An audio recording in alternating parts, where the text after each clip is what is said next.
감염내과 전문의 이재갑 교수님 나오셨습니다. 어서 오세요. 안녕하세요. 네, 아이고 연휴 아침에도 이렇게 그러게요. 나와주셔서 감사합니다. 지난 추석 때 가족들 얼굴 제대로 못 봤는데 이번 설도 그렇게 돼서 사실 많이들 마음이 좀 무거우실 거예요. 예, 사실 지난 추석 때 인사가 다음 설에는 꼭 보자라는 네. 인사말이었는데 대부분 지금은 지난번보다 더 해서 5명 이상 모이지도 못하게 되는 상황이 벌어져서 마음이 상당히 안타까운데요.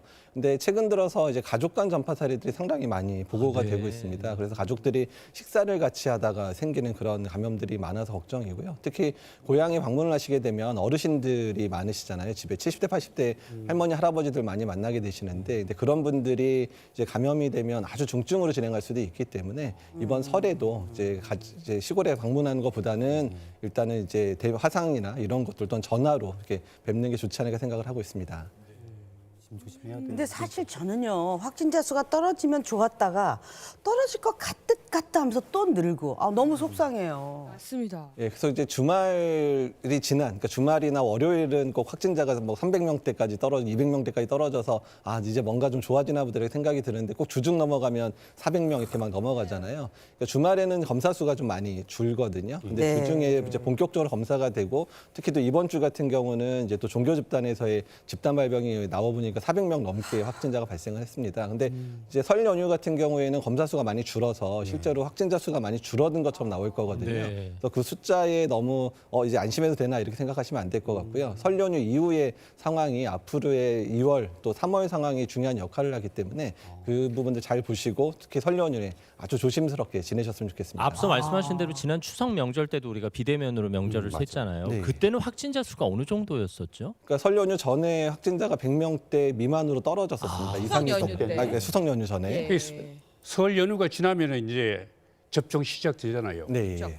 근데 그 이제 뭐 아스트로제네카라는 게 이게요. 네.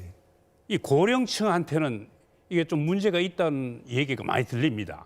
근데 이게 뭐 이게 해야 됩니까 안 해야 됩니까 이런 것 때문에 지금 논란이 굉장히 많습니다. 노령층 특히 노령층한테 네. 그렇거든요. 노령층에서의 고민이 상당히 많으시다고 얘기를 들었는데 어제 이제 18세 이상에 대해서 우리나라 최초로 아스트라제네카 백신이 허가를 받았습니다. 아마 65세 이상의 연구 자료가 많지는 않은데 안전성에는 큰 문제 없을 것 같다. 그리고 이 유효성 자료가 이제 등록된 숫자가 적다 보니까 조금 자료가 부족하다고는 돼 있지만 여러 가지 정황들 특히 항체 생성이나 이런 걸 봤을 때 65세 이상에서도 효과가 유지가 될 거로 보이고요. 앞으로 2월 말에 3월 초에 미국 데이터라든지 다른 결과들이 나오면 일단 65세 이상의 효과에 대한 부분들은 크게 의구심을 가질 필요는 없을 것 같다고 생각을 하고 있습니다.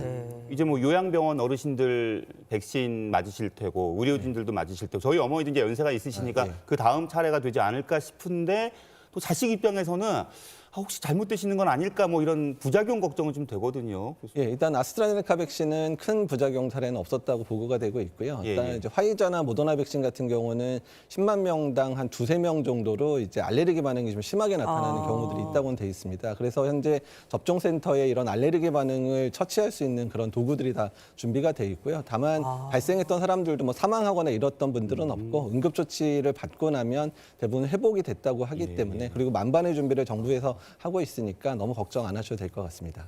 저는 저 강화도에 살고 있잖아요. 예.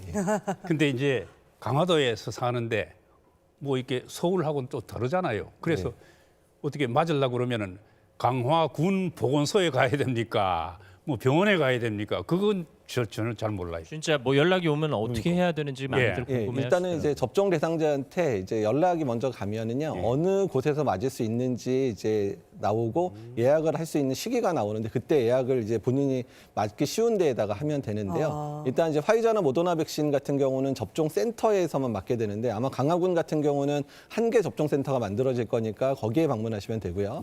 아스트라제네카 백신이나 노바백스나 얀센 백신 같은 경우는 집 근처에 있는 의원이나 병원에서 맞을 수도 있기 때문에 그때 문자가 오면 거기에서 이제 지정된 곳에 가셔서 예약하고 접종하시면 될 것 같습니다. 어떤 백신이냐에 따라 달라진다는 얘기입니다. 알겠습니다. 네. 아유, 우리 이재갑 교수님 뵈야 좀 마음이 편안하고 그런 것 같아요. 그런데 요즘 변이 바이러스 때문에 아주 예. 걱정이 많으시더라고요. 다들 이게 확산세가 좀 있는 거죠?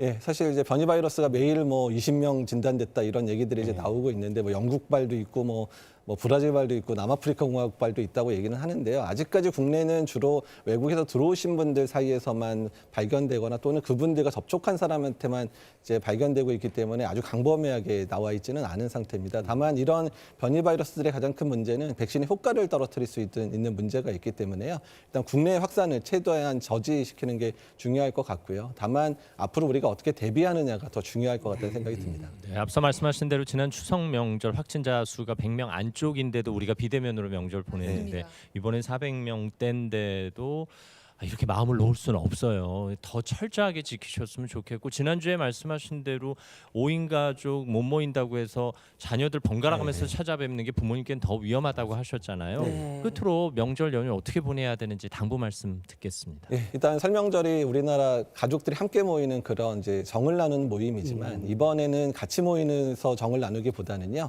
일단 각자의 집에서 보냈으면 좋겠고 특히 여행을 가시는 분들도 많은데요. 여행지에서도 조심스럽게 행동하셔서 네. 그 지역 주민들에게 피해를 주는 일이 맞습니다. 없도록 했으면 좋겠습니다. 네. 네, 감염내과 전문의 이재갑 교수님과 함께했습니다. 교수님 연휴 때 고생 많이 하셔야 되겠네요. 또 새해 복 많이 받으시기 바랍니다. 예, 감사합니다. 감사합니다.